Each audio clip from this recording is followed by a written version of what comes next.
Welcome to Pod Me If You Can, I'm David Farrell. Today on the show, it's A Kid in King Arthur's Court, starring Thomas Ian Nicholas, Daniel Craig, and Kate Winslet. Pardon Me If You Can, movie reviews. Calvin Fuller, Thomas Ian Nicholas, is playing baseball for the Knights, and he strikes out. It is at this moment that through the magic of Merlin, he is transported back into the time of King Arthur. He accidentally foils the Black Knight mid-robbery and wins the favour of King Arthur, played by Joss Ackland, and his princess daughters, played by Paloma Beza and Kate Winslet.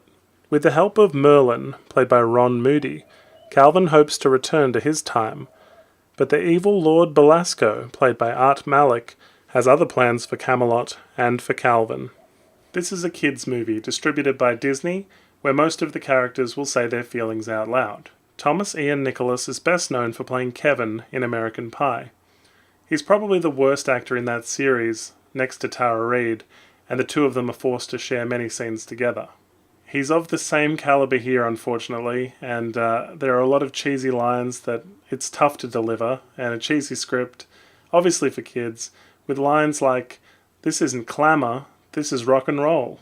Merlin is looking across time for a brave warrior to wield Excalibur. So the means of time travel here is magic. But my first question is, why not grab him when he's an adult and bring him back to this time? The reason is that it's an accident. He's accidentally been brought to King Arthur's time by Merlin, who cast the spell wrong despite the fact that he is living in a puddle. As a magical puddle, I suppose. But then Merlin doesn't cast any other spell and he just decides, well, Calvin can maybe save Camelot, let's wait and see. Doesn't order another knight, doesn't change his plan.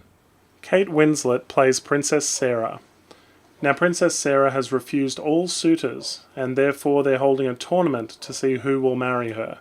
It's got a lot of shades of Aladdin here, because she, wants to choose who she loves, which in this case is Master Kane, played by Daniel Craig. Keeping with that Aladdin theme, Art Malik plays Lord Belasco, who's very much the Jafar of this film.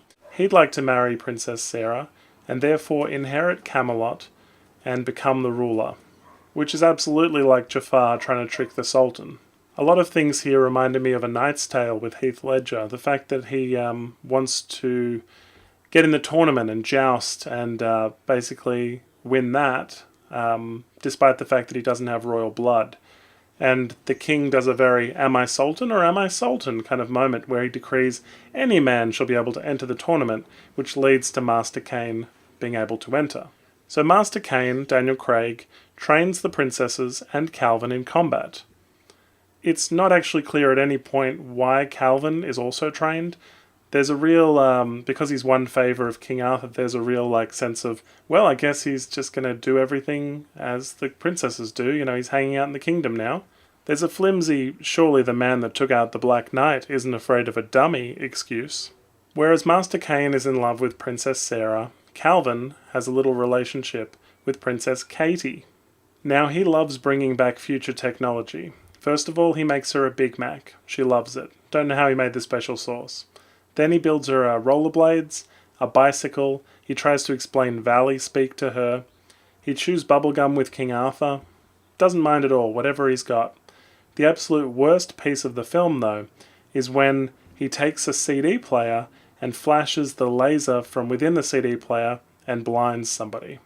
When he first time travels, he says something to the effect of, "Where's the bathroom? I've been holding it since the third inning." So he's needed to go to the bathroom, and for the first 15 minutes of the film, he needs to go to the bathroom. But they sort of forget about that fact, which was funny to me because I kept imagining him holding it for the banquet, and as he's, caught in the hallways and things like that, he was needing to pee the whole time, constantly interrupted. He also only has the one set of clothes, the baseball outfit, which he wears for the majority of the film. Towards the end, he does get a change of clothes. But when he's learning to ride a horse, he actually pours superglue all over the saddle and superglues his pants to the saddle in order not to fall off, which would obviously ruin these pants, but he continues to wear them because it's a kid's film. I enjoyed the villain, Art Malik, who plays Lord Belasco. He was also the villain in True Lies, and here he nearly says something to the effect of "Make Camelot great again," which really brought a smile to my face. The film has shades of many Disney films. There's a real Little Mermaid kind of ending where, he gives her legs and allows her to live on land. There's a sense of that. There's a lot of Aladdin here and quite a bit of Knight's Tale wrapped in. It's enjoyable enough. You can accept the fact that he's time traveling because he accepts the fact that he's in the past so quickly. Doesn't question it, hasn't met Merlin right away, just is like, well, this is my reality now. It's a bit silly, the film is for kids, but it's great to see a young Daniel Craig and Kate Winslet together. Thanks for watching. If you like what you see, please hit the subscribe button. Like us on Facebook and follow us on Twitter. Check out our podcast at www.podmeyifyoucan.com.